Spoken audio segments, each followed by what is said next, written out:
From stories around the world to stories here at home, this is the National News Broadcast.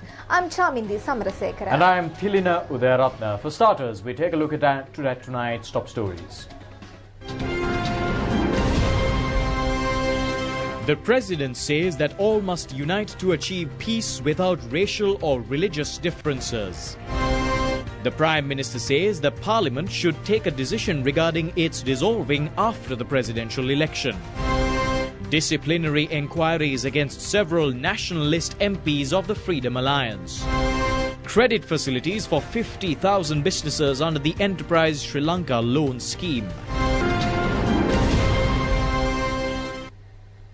On to those and other stories in detail now. President Maithripala Sirisena says that the need of the country today is all to get together without the differences of race and religion in order to eliminate poverty and achieve peace. Extending his best wishes to the global summit of the Bohra community, he further says that this is also the noble teaching of Prophet Muhammad. Today is the fourth day of the sessions of the conference at the Bohra Masjid main mosque in Bambalapitiya. It will be conducted for 10 days. President Maithripala Sirisena further said that this conference of the Bohras who are committed to peace is an honour for the conduct of events in Sri Lanka.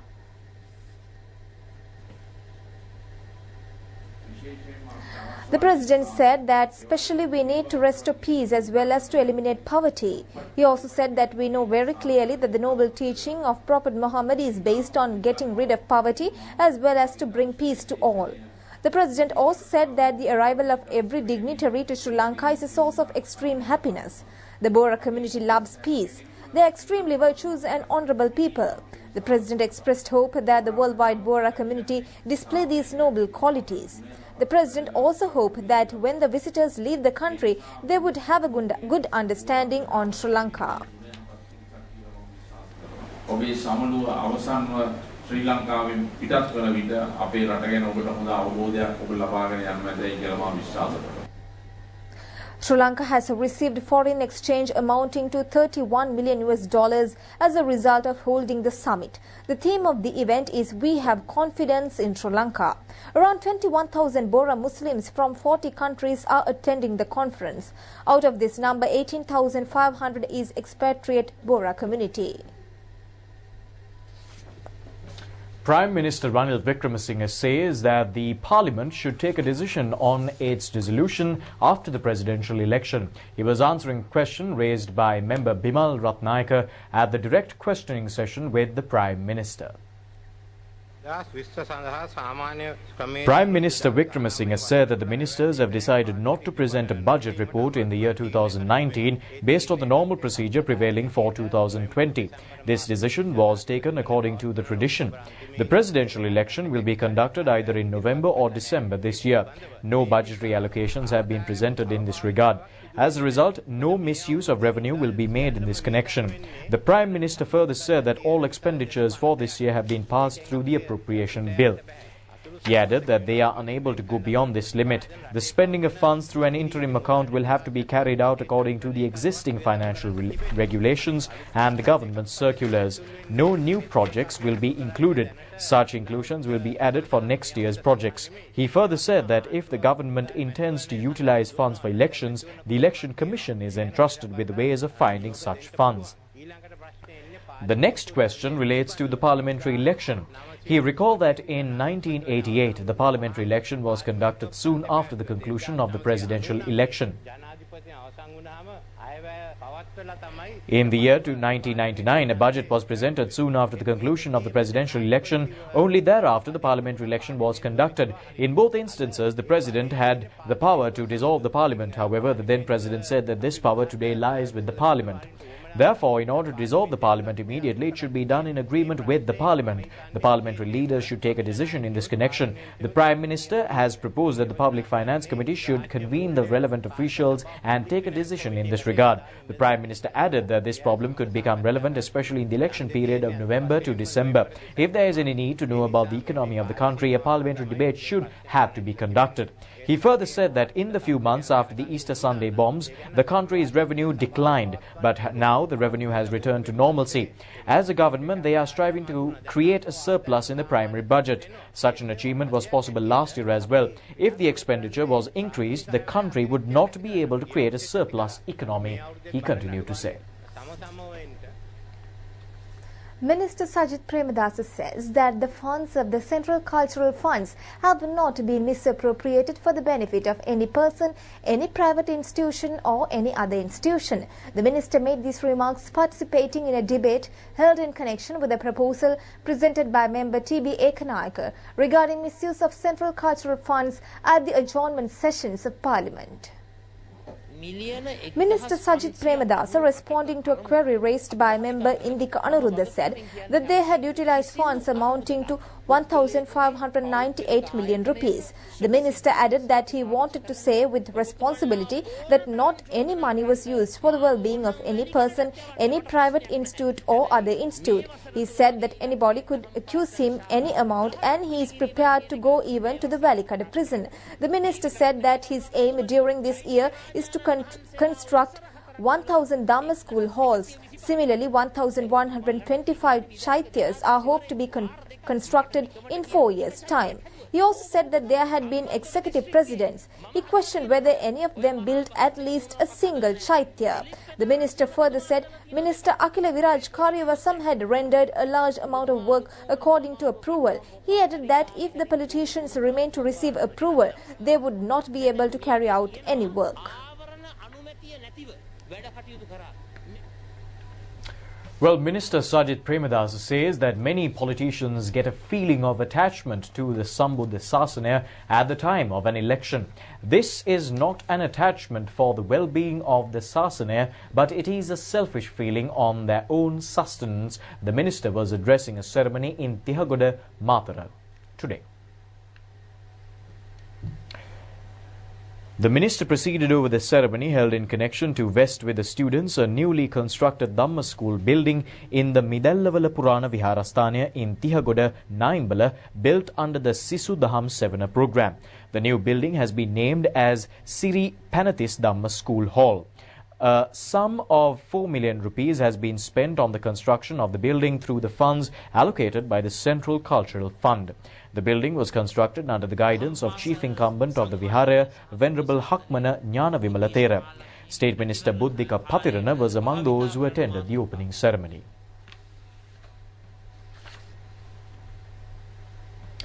The Rupavahini Ekata Sitimu National Development Program is scheduled to be implemented in 4 districts within the next 2 months. The program is being implemented according to a concept of the President. The objective is to provide solutions to the unresolved problems of the people and for the implementation of the development program.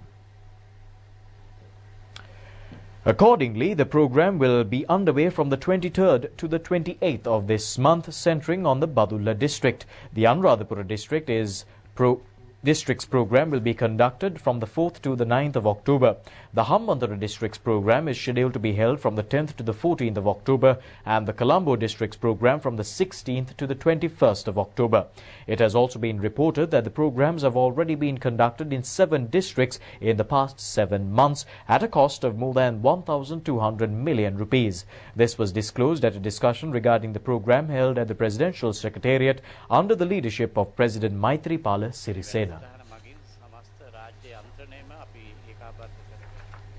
It has been reported that letters on disciplinary inquiry against parliamentarians of the Sri Lanka Freedom Party who have been elected to the parliament through the national list of the United People's Freedom Alliance but who have left the party was sent to the respective MPs yesterday. This was disclosed by the General Secretary Dayasiri Jayasekara at a media briefing at the party headquarters today.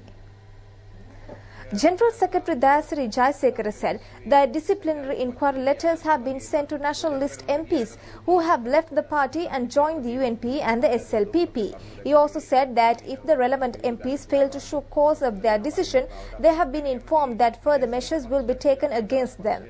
The General Secretary also said that they have proven for the first time that their party is a party with a discipline. General Secretary of the United People's Freedom Alliance, Mahinda Amaravira, said that they have had many opportunities to deprive parliamentary portfolios as well as to take disciplinary action. They did not consider it was appropriate because they believe that all must join hands to go on a long journey. However, the situation has proven to be problematic. He added that he had heard Professor G.L. Piri saying that there have been measures to remove 2 members who have joined the SLPP suddenly. The members who have obtained parliamentary portfolios through national list and defected the party were Dilan Pereira, S.B. Disanayake, H.M. Fauzi, Vijit Vijayamuni Soisa and Lakshmanya Abewardena.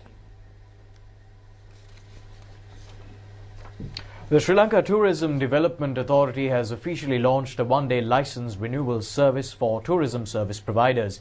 The authority further says that the relevant activities have already been finalized. The aim of the one-day service is to provide more satisfaction to the tourism service providers. Minister of Christian Religious Affairs, Tourism and Wildlife, John Amaratunga, says the renewal service and of licenses is an annual procedure. Question of renewal of the licenses. Many people have told me they have come as things were getting delayed. They did not renew their licenses. Did their business without the license, and the government lost revenue. It was a very serious problem, a serious complaint. So that matter has now been addressed by the present board by making a decision that to facilitate the renewal of license much faster, which is an annual requirement, and deliver enhanced satisfaction to the tourist promotion providers. SLDTA is now fully geared to issue the renewal for accommodation of service providers in one day. Now that is the key word. The Sri Lanka Tourism Development Authority register and license all the tourism services as per the Act number 38/2005. And it is our responsibility to our valued guest give a service at a certain quality. In the registration, what we do, we have a designated criteria. Those are gazetted. As per the gazetted criteria, we identify tourism services, whether it's accommodation or any other accommodation. Thereafter, each and every tourism service has its own quality. The quality measurements are undertaken by qualified people. Thereafter, fulfilling various other existing regulations in the country, for example, trade license, environment protection license, we obtain. Thereafter, this valuable service we register, and this registration get the validity with a license issuing by the SLTDA, which is the mandate by the Act to the SLTDA. Nigerian President Muhammadu Buhari says Nigeria will re-examine the closure of the embassy in Colombo in 2017 in view of the important relationship the country has with Sri Lanka. He made these comments during the meeting with the outgoing High Commissioner of Sri Lanka, Thambiraja Ravindiran, at the State House, Abuja. The Nigerian president explained that financial challenges which the country faced at the time contributed to the closure of some Nigerian embassies and consulates during a rationalization exercise. He assured that his administration will take another look at that decision following the request by the outgoing High Commissioner. President Buhari wished outgoing High Commissioner Ravindiran success in his future undertakings. In his remarks, the outgoing High Commissioner said that he had spent 4 out of his 30-year career in diplomatic service in Nigeria. He said his period in Nigeria was remarkable in several ways, stressing that he enjoyed the support and cooperation of Nigerians and was greatly assisted by the Ministry of Foreign Affairs. Outgoing High Commissioner Ravindiran said that his country had a lot to offer Nigeria in the areas of counter-terrorism, medical tourism and higher education. The Ministry of Finance says credit facilities have been approved and provided for 50,000 businesses under the Enterprise Sri Lanka program. The total cost in this regard was 90 billion rupees. It is likely to create 10,000 entrepreneurs through the forthcoming 3rd Enterprise Sri Lanka exhibition, scheduled to commence in Jaffna on the 7th of this month. State Minister Iran Vikramaratne has expressed his views in this regard while engaging in an observational tour of the 3rd exhibition.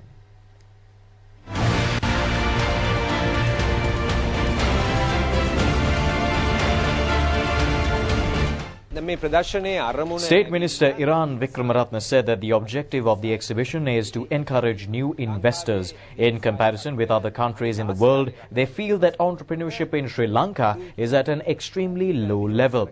This situation can be explained in detail. While in Sri Lanka, the percentage of entrepreneurs out of the total working class population is less than 3%.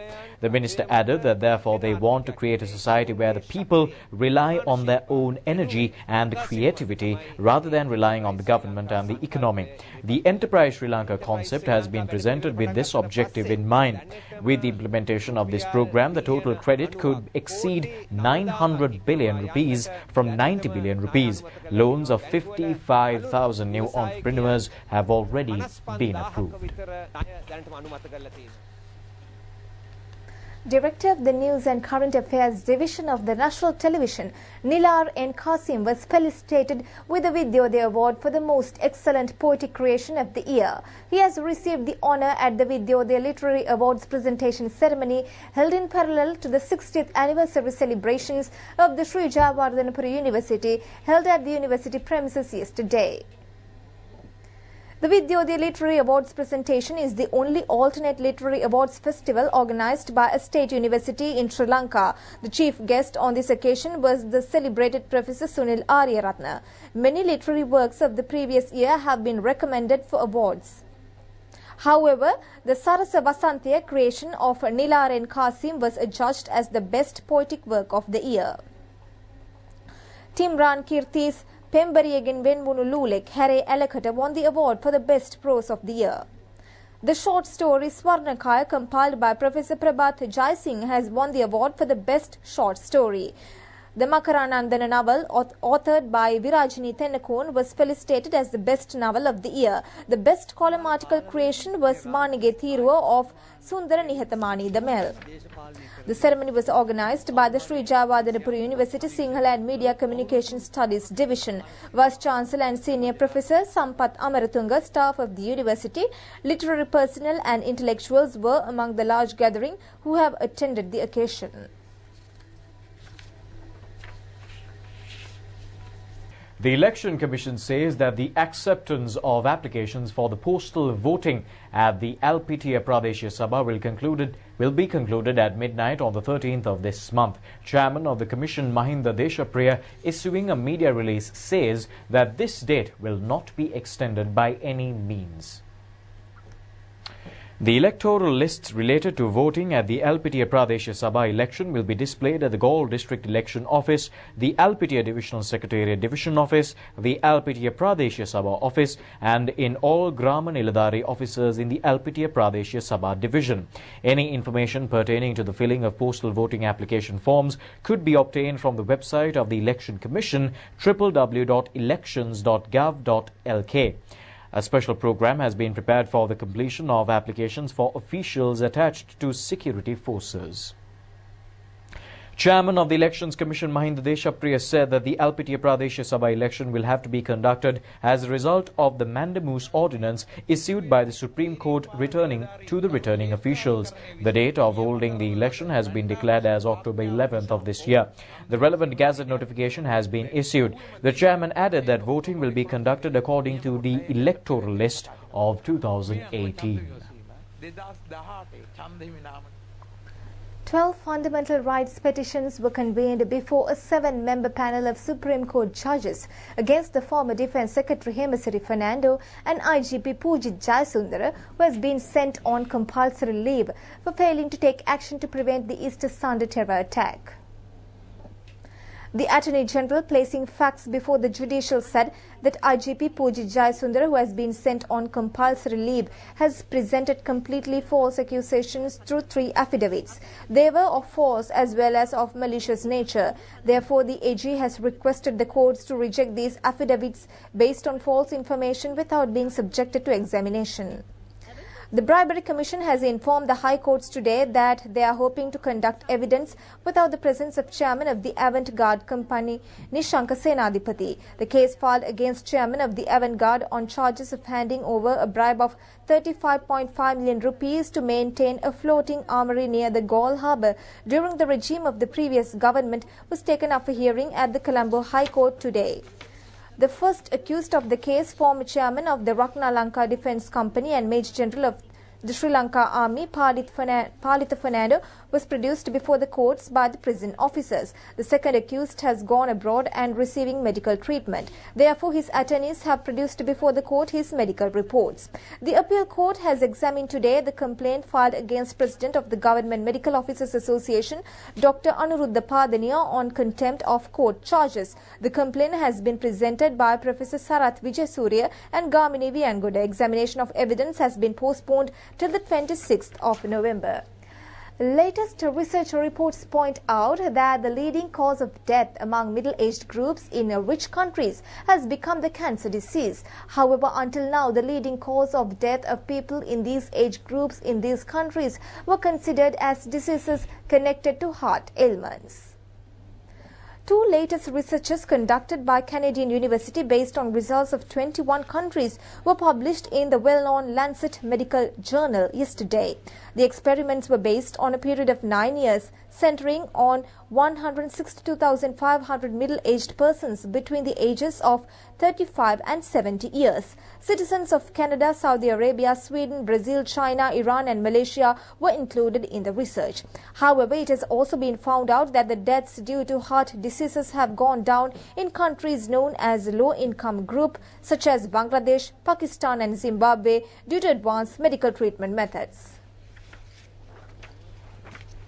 Well, on your stock update this evening, the All Shares Price Index closed at 5,861.54 points, dropped by 21.88 points, and the S&P SL20 Index closed at 2,878.99 points, also dropped by 10.95 points at the end of trading in the Colombo Stock Exchange today. Turnover was over 720 million rupees.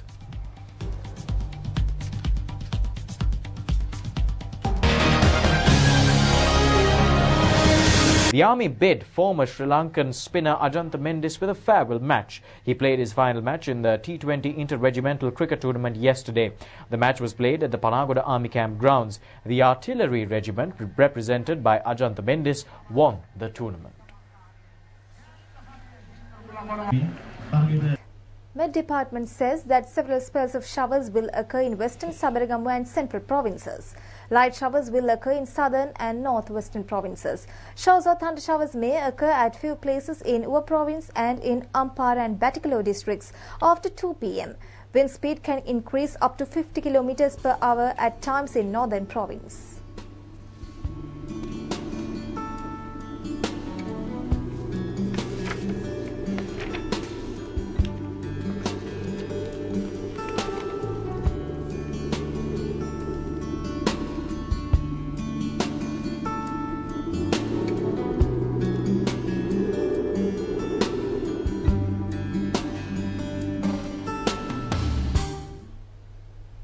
Well, that's a wrap on tonight's Rupavahini English News. Join us once again tomorrow. Until then, good night.